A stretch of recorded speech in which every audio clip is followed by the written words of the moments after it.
E viver nesse mundo com costumes diferentes do que nós aprendemos é complicado. Eu sei que a maioria da galerinha aqui deve ter entre 10 anos, 18, 20, 25, alguns um pouquinho mais.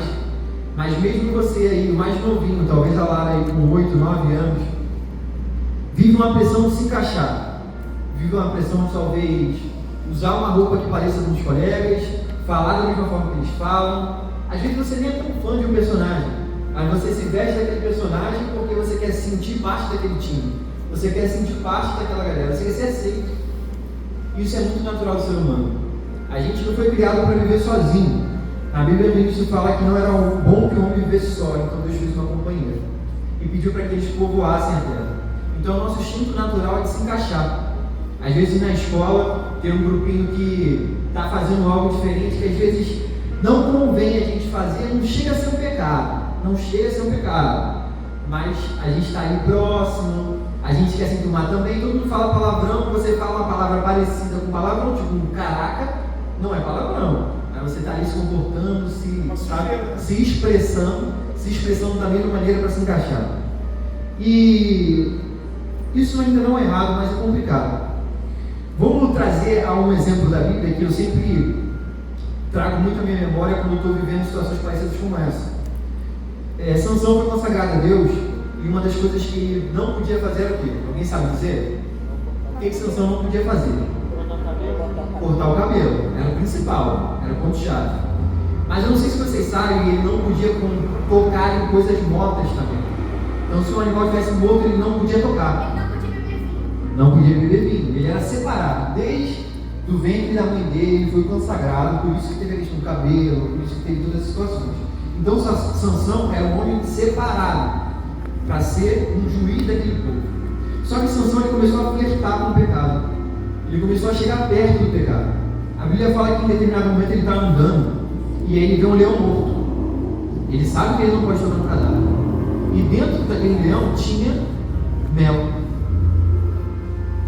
Ele pega o mel de dentro do leão sem tocar no cadáver, prova daquele mel, se alimenta. Foi pecado? Não foi. Ele não tocou de fato no algo que estava morto. Ele pegou um conteúdo ali que servia para alimento para ele. Mas é como andar numa corda bamba a 30 metros de altura. Eu costumo dizer que o contexto pode mudar muita coisa na situação. Se a gente está andando aqui em linha reta, em cima dessa linha, é muito fácil andar aqui. Eu consigo andar, voltar tranquilamente. Mas se essa mesma linha estiver a 30 metros de altura, o contexto muda. Quando a gente olha para baixo e vê a altura que a gente está, a perna treme. Quando eu estava orando, preparando Deus para o meu coração, eu vim coisas já para falar, para compartilhar, mas quando eu cheguei aqui, a minha mão treme. Interessante como um contexto ele muda toda a situação. Então, no contexto que a gente está inserido, cara, no contexto que a gente está inserido, Giovana, a gente tem que vigiar. Por mais que às vezes a gente não está, poxa, mas isso não é errado, mas isso não tem nenhum problema. Mas será que a gente não está andando numa corda bamba a 30 metros de altura? Onde pode bater um vento mais forte, aonde às vezes nosso pé pode vacilar e escorregar e ser fatal. E aí a gente começa a ver que ele começa com esse pequeno ato. E ele começa a brincar mais ainda. Quando ele encontra uma mulher chamada Dalila, a gente já sabe muito bem a história, e ela começa a perguntar para ele, olha, qual o segredo da força? Ele sabe que não deve falar, mas ele começa a dar a pista errada. Se pegar umas cordas, sabe, daquela da boa, a me amarrar ali, deixar ela bem amarradinho, eu não consigo, minha força vai embora. E a Bíblia fala que ela começa a testar. Até que em determinado momento, ele segue e fala a verdade, onde foi sua ruína. Graças a Deus que nós temos um Deus misericordioso, que por mais que a gente erre, por mais que a gente venha falhar, por mais que a gente venha fraquejar, Ele nos perdoa. A oração de Sansão foi o seguinte, ele falou, Senhor, me dá força pelo menos mais uma vez, para eu destruir esse povo, que estava escarnecendo de Deus, e estava fazendo de Sansão um escravo, cego, um cara forte, que a Bíblia fala que ele matava milhares com a sua força, defendia seu povo com a força, se viu como um cego, escarnecido, motivo de piada. Talvez na sua escola o seu medo seja esse. Talvez na sua faculdade seja isso. Talvez no seu trabalho seja isso. Eu acho que talvez para um cristão a maior ofensa não é xingar você, mas é falar, você é crente? Pô, me parece. Uma vez eu estava vendo uma pregação de uma pessoa famosa, ele estava falando, é muito engraçado que a gente tenta trazer na igreja, a gente coloca luzes coloridas para aparecer com lugares lá de fora, a gente coloca um ambiente parecido para atrair o pessoal de fora, a gente traz a moda de fora para dentro, mas a gente não mostra nossas características de dentro para fora. Isso é muito sério. Isso é muito sério. É claro, gente, que isso não é um problema. Isso aqui não vai impedir ninguém de ir para o céu.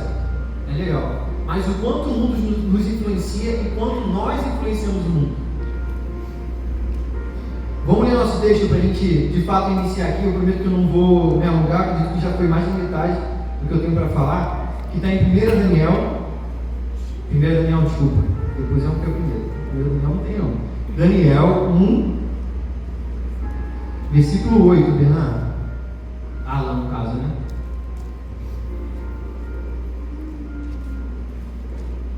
Eu vou estar lendo aqui, minha versão pode ser um pouquinho diferente, mas é a mesma coisa, dá para entender muito bem.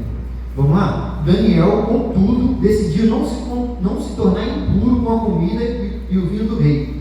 Pediu aos chefes dos oficiais para a permissão para se abster deles.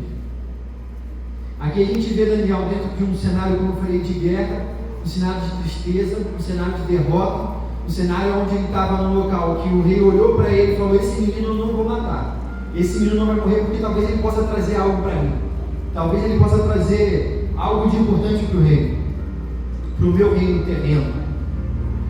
E a gente vê Daniel um símbolo de que ele era influência e não influenciado. Às vezes a gente sonha tanto em se tornar uma influência na internet, criar um perfil, alcançar fama, influenciar pessoas. Ou muitas vezes somos influenciados pelo que a gente ouve, pessoas que a gente segue, pessoas que a gente às vezes nunca viu na vida, mas se fala, a gente assina embaixo e segue. Que ensina como a gente deve falar, se comportar, agir, se vestir. Daniel, contudo, não, ele sabia em quem ele cria. Daniel sabia que mesmo que a circunstância era adversa, ele sabia no Deus que ele acreditava. E a gente vê um jovem que toma a decisão de eu não vou contaminar com a comida daqui, eu não vou contaminar com os costumes daqui. Daniel era um jovem, a tendência de um jovem se contaminar com o ambiente que ele vive é enorme. Se a gente pega uma criança e começar a criar um ambiente onde tem palavrão, onde tem programas que não convém na televisão, quando a gente deixa no telefone aberto para o que ela quiser assistir, a tendência é ela se contaminar com aquilo e viver de acordo com o que ela presencia. Mas Daniel decidiu ser diferente. Daniel decidiu, mesmo nesse contexto, que às vezes a gente vive de uma escola que pressiona a gente a estar no grupo, a não ser o esquisito, a não ser o alvo do bullying.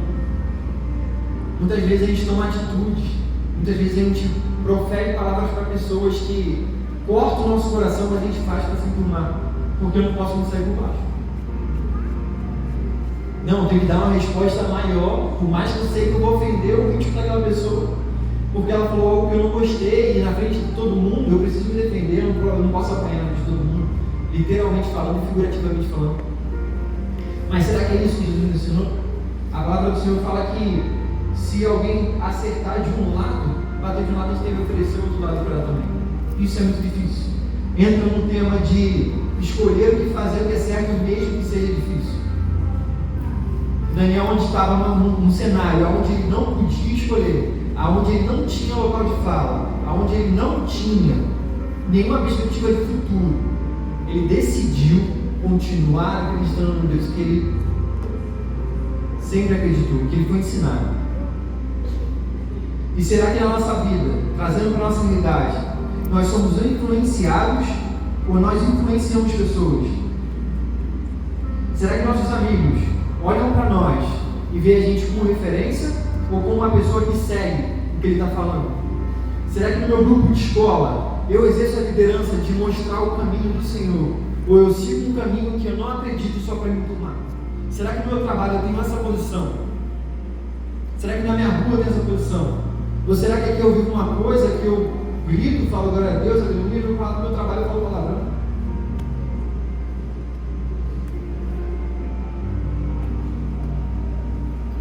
Eu acredito que, entrando no gancho que o Pedro falou, acho que está na hora de a gente voltar a trazer a nossa memória no que nós acreditamos, no que Deus nos prometeu. E a gente continua vendo a história de Daniel, ele envelhece ainda cativo. Ele começa como jovem. Se a gente for ler o livro de Daniel, a gente vê que ele inicia ele bem jovem, talvez com seus 17, 18, 20 anos. A gente vê depois o Daniel já indo para a terceira idade. A gente vê uma situação de cova dos leões. A gente vê uma situação que vai ficando cada vez pior, onde ele vai na fornalha, onde tentam diversas vezes matar Daniel, mas ele continua firme no seu propósito. Ele prefere continuar orando com a janela aberta 3 vezes ao dia. Ele podia muito bem fechar a janela e falar assim: tá bravo aqui, os caras estão querendo me matar, já me tacaram no fogo, já colocaram eu para uma prova de leão. Vou fechar a janela também, assim, vou continuar orando. Eu vou orar, mas ninguém precisa saber do seu crente, não.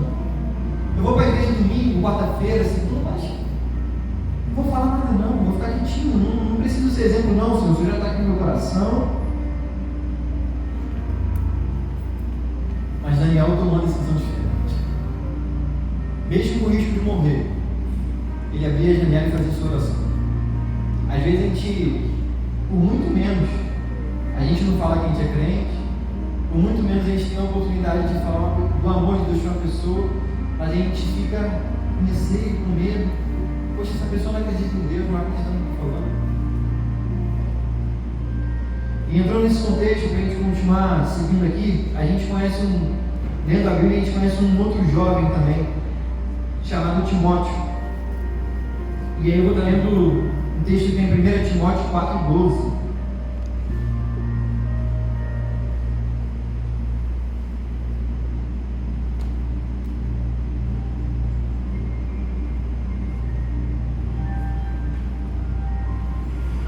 Que diz o seguinte: isso é uma carta de Paulo para Timóteo.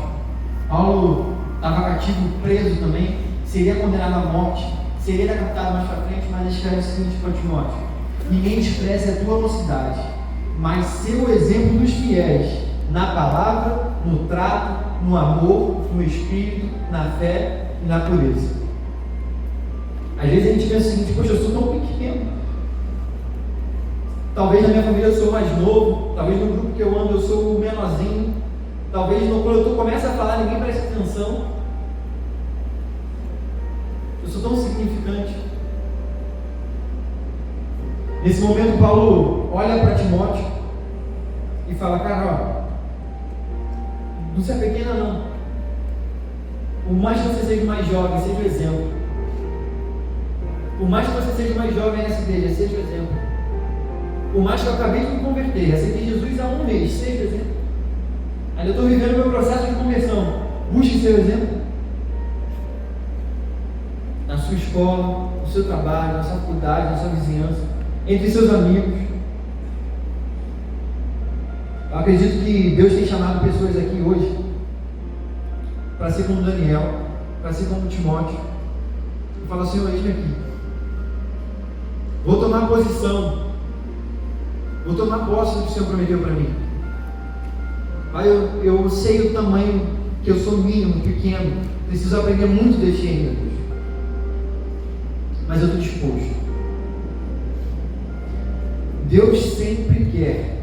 Jesus sempre quer abençoar. Jesus sempre quer usar. Deus sempre quer. Deus sempre está disponível. A decisão de ser usado é nossa. A decisão de abrir a boca é nossa. A decisão de falar do amor de Deus é nossa. E é engraçado que a gente vê Paulo dando esse conselho para Timóteo, mas um pouco antes, Paulo perde a paciência com Timóteo. Se a gente for ler as cartas de Paulo a Timóteo, a gente vê que em determinado momento Paulo fala o seguinte: Timóteo, não parece ser medroso, cara. Olha, não perdi a paciência com Timóteo.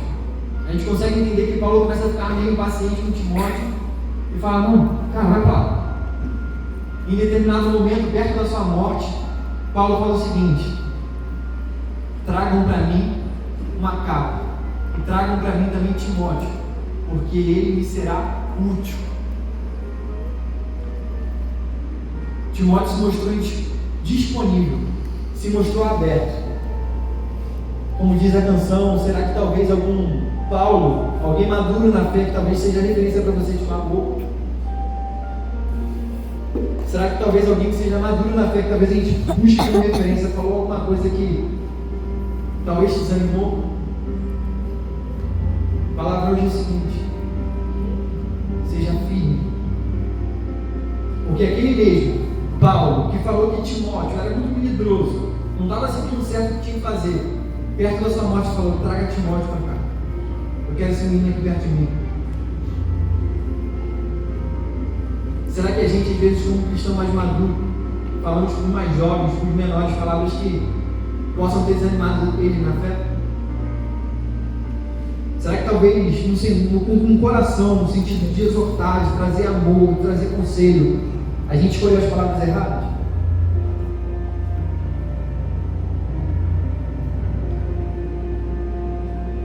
Será que a gente, como jovem, ouviu e se intimidou? Será que às vezes a gente ouviu alguém falar assim: mas você não é crente? Por que você está com raiva? Mas você é crente porque você mentiu.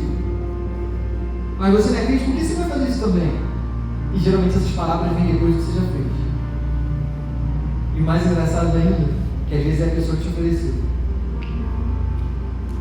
O tempo todo a gente sabia que a gente é testado. Nosso caráter. Eu costumo dizer, falo muito para minha filha também, que a gente é refém do que a gente fala. Às vezes a gente foi muito radical com uma frase nossa. Às vezes a gente foi muito radical com o posicionamento nosso. E a gente se vê refém do que a gente disse. Às vezes a gente disse nunca para algumas coisas que talvez a gente faz hoje.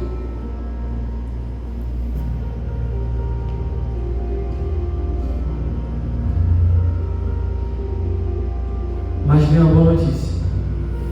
Ainda dá tempo de mudar. Ainda dá tempo de transformar esse caminho. Ainda dá tempo de falar: Senhor, eu sei que eu errei. Eu sei que eu não me comporto como eu deveria entre meus amigos. Eu sei que às vezes eu estou sendo uma coisa aqui e outra coisa lá fora. Eu sei que eu estou sendo influenciado e não influenciando. Eu sei, Senhor, que se eu confio algo a mim e eu sinto arder no meu coração, mas por me sentir tão pequeno, tão jovem, tão incapaz, eu não faço. Às vezes, Senhor, eu sinto no meu coração que às vezes minha perna treme, eu vou um pouco para frente para fazer, mas poxa, será que vão rir de mim? Será que é coisa da minha cabeça? Mas eu não consigo falar, eu não tenho dom para falar, eu não tenho dom para pregar, eu não tenho.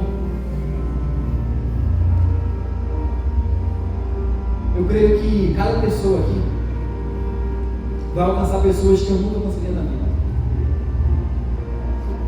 Talvez se a gente olhar para alguém aqui pregando e ver como referência, fala: poxa, tão bom quando eu vejo o evangelista pregando, a pastora Carla, poxa, foi tão legal ver o Pedro pregando aqui, poxa, que legal, eu quero levar alguém para ver o Pedro pregando também, o evangelista, a pastora Carla, o pastor Flávio. Talvez a gente nunca tenha a oportunidade de trazer essa pessoa aqui. O que Deus fala para você é que o canal é você. O caminho é você. A oportunidade é sua. Talvez a gente está pensando aqui: poxa, fulano devia estar aqui para ouvir isso. Mas será que não é a gente que deveria ouvir isso? Um dos maiores mandamentos é ir e pregar o evangelho a toda criatura. Não tem um vírgula, não tem um parênteses. Se você prega bem, se você tem uma boa voz, se não. Então é tempo de levantar jovens como Daniel, jovens como Timóteo, que às vezes cativo, preso, num local que não é a sua casa. Talvez a gente entra no nosso lar e é tanto problema com nossos pais, é tanto problema na nossa família, que a gente sente que não é o nosso local. Mas se Deus permitiu você estar nesse local, por mais que seja adverso, eu tenho certeza que Deus quer fazer você canal de bênção. aonde quer que você ir. E a começar por mim nessa noite, eu quero me colocar disponível ao altar. Eu quero começar, através da minha vida, me entregar aqui como um jovem que quer fazer diferença, que quero converter meu caminho. A palavra conversão significa mudar de direção.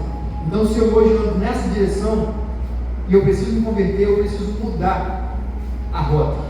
E quando a gente volta ao caminho que a gente estava fazendo, a gente se depara com situações que a gente não resolveu, a gente se depara com problemas que a gente não concluiu, com pessoas que a gente magoou, com pessoas que magoaram a gente, com pessoas que falaram coisas que partiam o nosso coração, pessoas que às vezes fizeram coisas que machucou a nossa alma.